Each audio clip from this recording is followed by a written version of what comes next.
اعوذ باللہ من الشیطان الرجیم بسم اللہ الرحمن الرحیم۔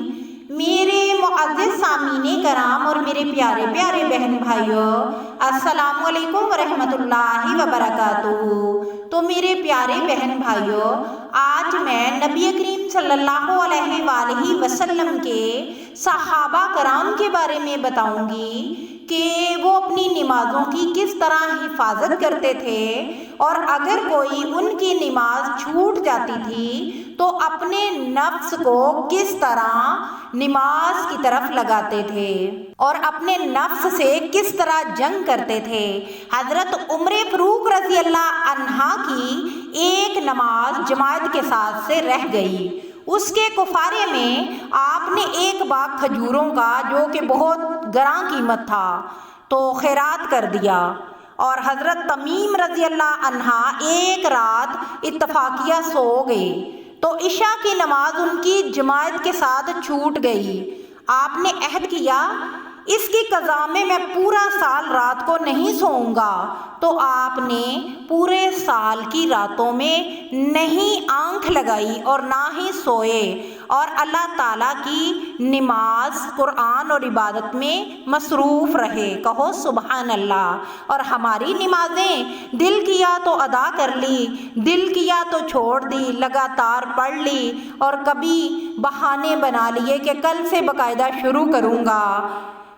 تو پیارے پیارے بہن بھائیوں، اللہ کے نبی اور ان کے صحابہ کرام کو نماز ہی کی بدولت میں بڑے بڑے مراتب ملے ہیں، اور معجزے بھی انہی کے دور میں ہوا کرتے تھے۔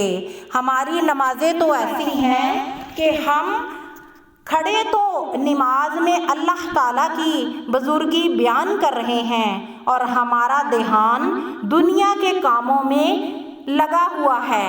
فلاں کے بعد یہ کام کروں گا، آج نماز کے بعد اس کے گھر جانا ہے، آج یہ کام کرنا ہے۔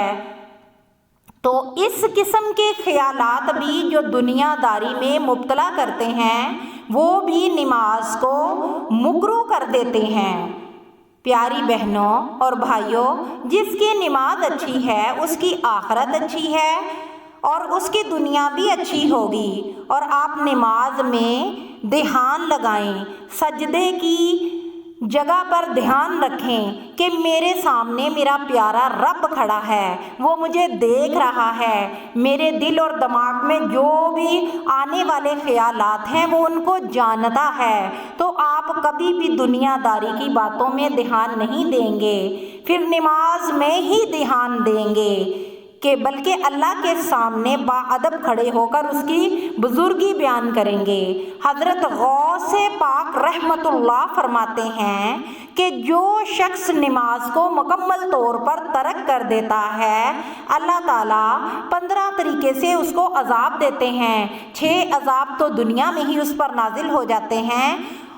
پہلا، صالحین کی جماعت میں اس کا نام خارج ہو جاتا ہے۔ دوسرا، اس کے رزق کو تنگ کر دیا جاتا ہے۔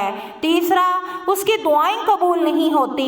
چوتھا، اگر وہ شخص کسی نیک بندے سے دعائیں کرواتا ہے تو اس میں بھی اس کا کوئی حق نہیں رہتا۔ اور پانچواں، اس کی عمر میں برکت نہیں رہتی۔ تو اللہ تعالی ہمیں ان تمام عذابوں سے بچائے اور ہمیں بھی نمازی بنائے۔ آمین ثم